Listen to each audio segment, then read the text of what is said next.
So I really like seeing an article on trust in science in the New York Times. Trust in science is a big issue, a lot of controversy about it nowadays. And I really like that the author talked about adopting what the author calls disciplined trust, which is a combination of understanding how science actually works, as well as intellectual humility. All of that is great. What I'd like to see added, discussion of consensus versus frontier science, right? Consensus science is stuff that a particular scientific community has studied for a long time, and most people in that community kind of agree upon the claim or the finding, right? So the Earth is a sphere. Pretty consensus. There aren't too many people that disagree with that nowadays. That's a consensus finding.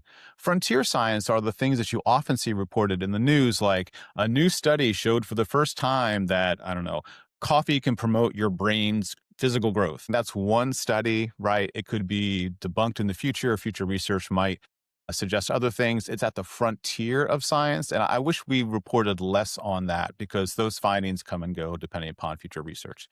In addition, I love to see journalists talk more about deference to experts. And this is an idea that I have a paper with Alex Warsnip and Kurt Gray and some other people where we investigated this issue.